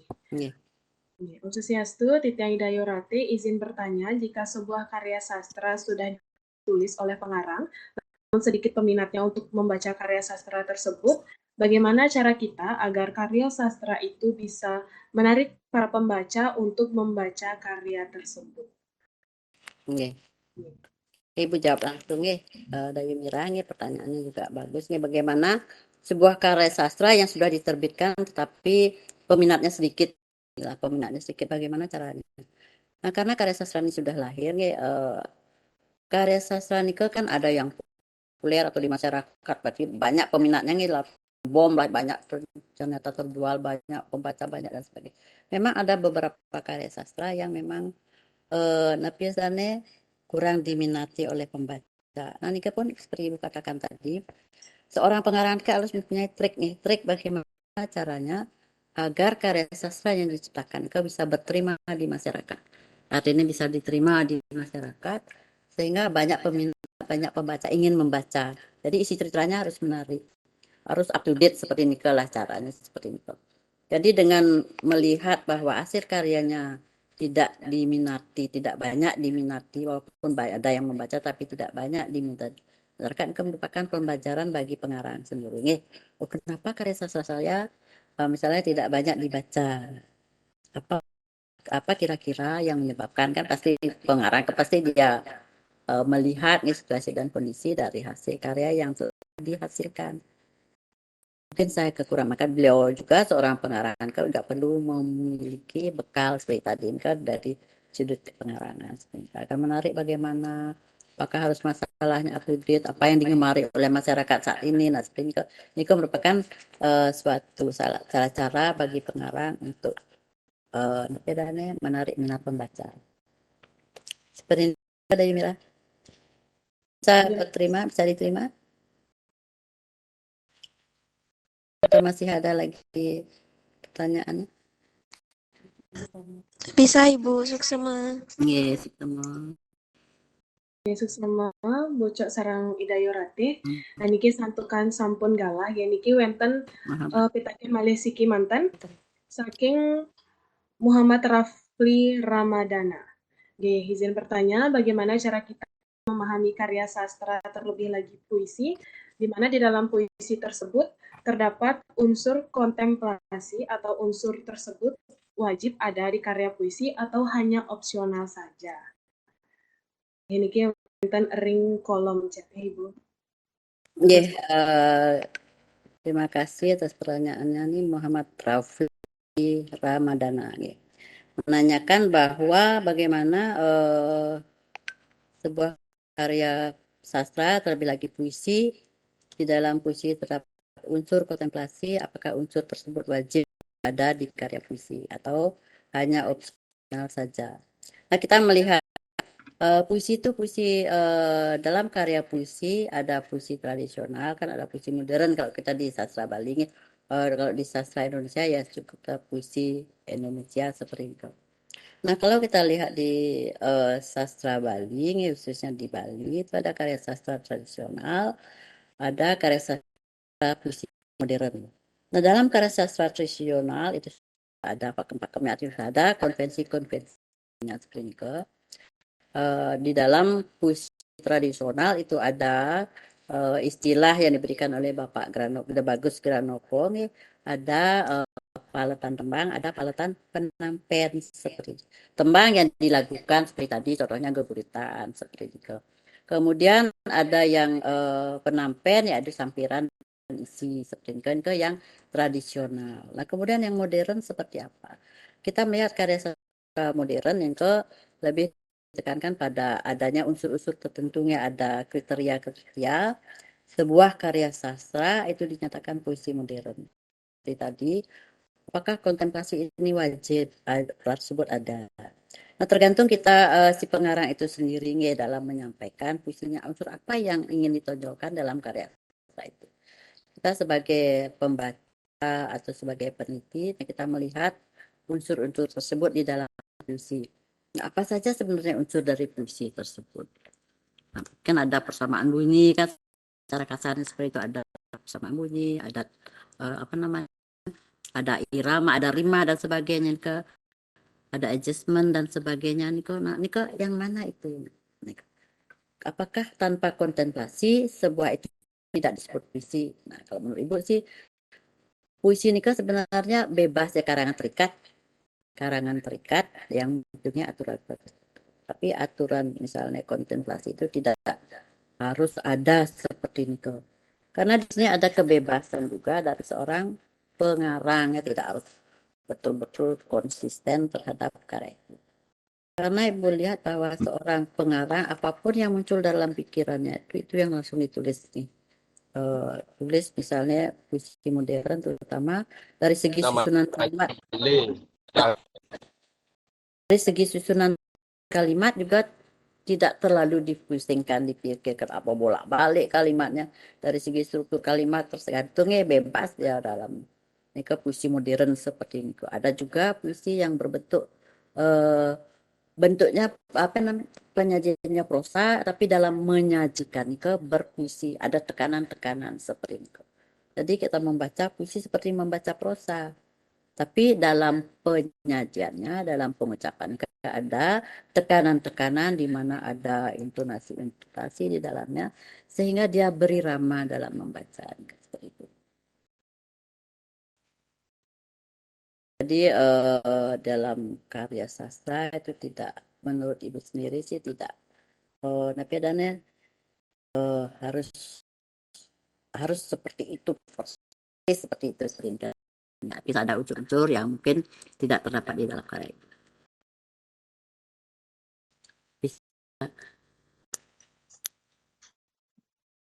Ibu Suksema, jadinya kalau puisi itu sebuah karya puisi itu jadinya bebas gitu ya Bu. Jadi ada unsur ini, unsur itu.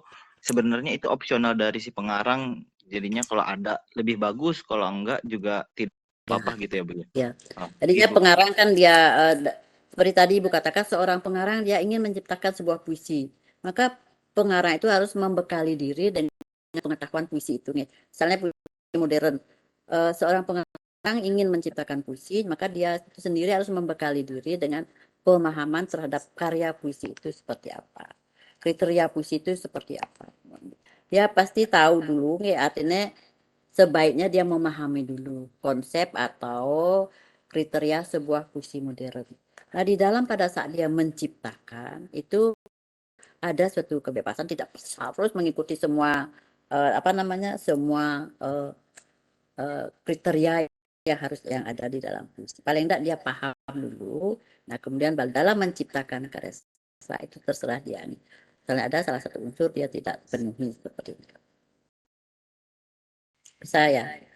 Nggih. Nggih Bu Suksema Ibu. Matur suksema bocok sareng Rafli. Niki santukan sampun galah nggih.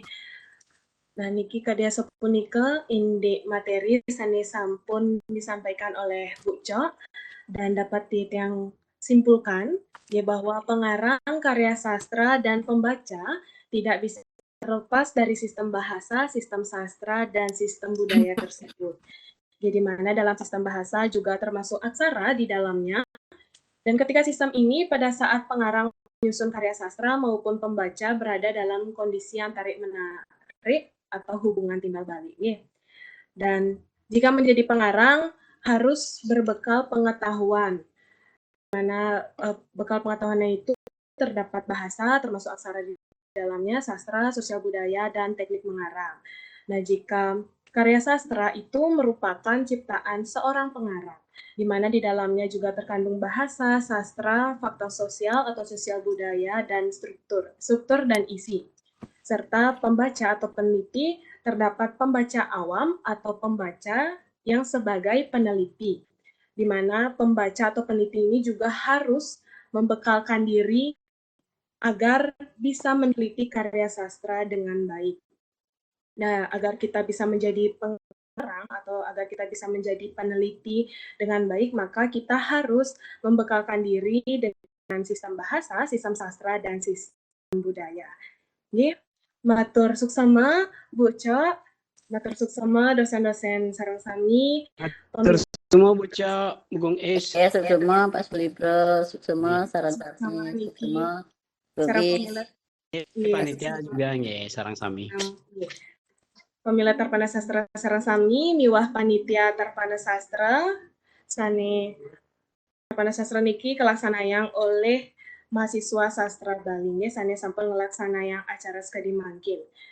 Nggih dene sareng sami wantah asapunika sane prasida aturan titiang benjang pungkur dumugi iraga sareng sami ngemolehang galah kacunduk malih ring Tarpana Sastra sane jagi ledang kelaksanayang antuk tema utawi topik sane luar biasa dan tidak kalah menariknya nggih.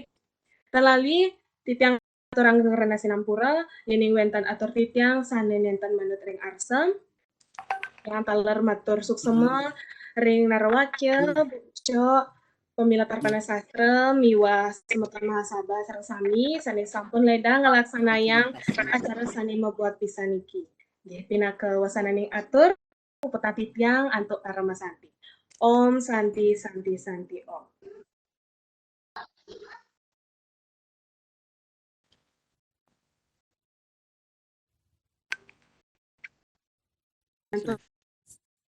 Adalah aturan titnya malih ring majang pengantar acara.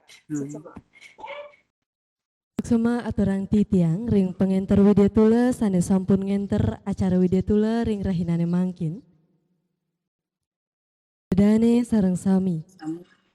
Apunika iwa wududonan acara tarpana sastra ring rahinane mangkin. Titiang nunas majang ring atiti miwah pemilet tarpana sastra. Mangdeledang di depan kamera abos-bos. Sandukan acara pacang kelanturang antuk foto bersama. Majang ring prawarta ke acara sama polih amongan. Inggih, beresan. Oh.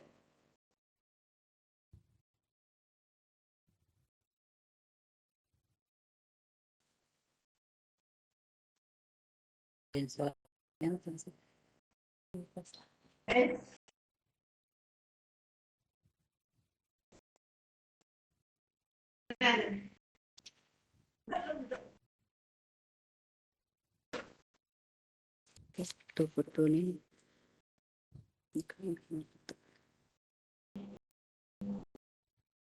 Dipisan tunas titiang, majang ring atiti miwah pemilet tarpana sastra, mangdeledang di depan kamera abos-bos.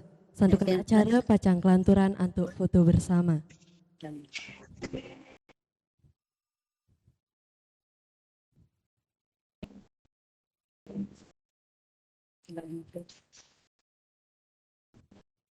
Oh, di lain-lain.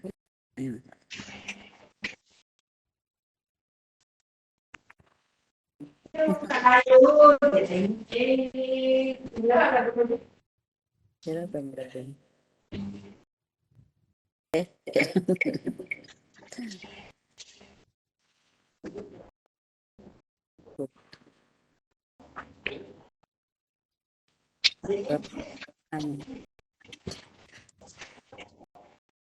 Pertanyaannya itu ya.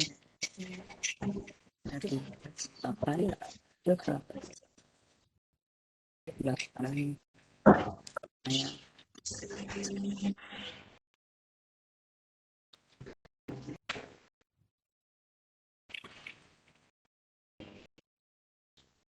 Para mesusmani manah aturan titiang, ring idedane sareng sami sane sampun ledang arse nyarengin acara tarpana sastra ring rahinane mangkin. Nenten lali, titiang nina putu Ayu Ratih Kumala Dewi, pinaka pengenter acara nunas gengrene pengampura, yening wenten atur titiang sane nenten manut ring sejroning adnyana. Pinaka wesananing atur, puputan titiang antuk Parama Santi. Om Santi Santi Santi Om.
Hmm?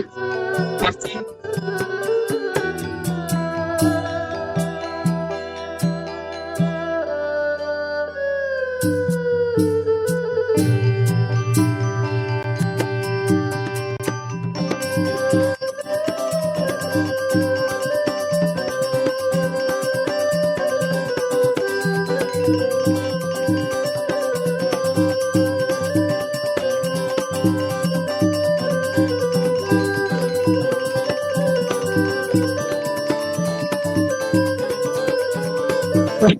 Surya mantap nih. Ambilnya nih. Satria, laksana. Mantap ya. Sudah Pak. Nih, lanjut. Nih. Sama yang Pak. Yang pun mau diantar semua nih guys, sarang sami. Iya Bapak. Nih, Pak izin lihat dulu. Gimana ya? Nih.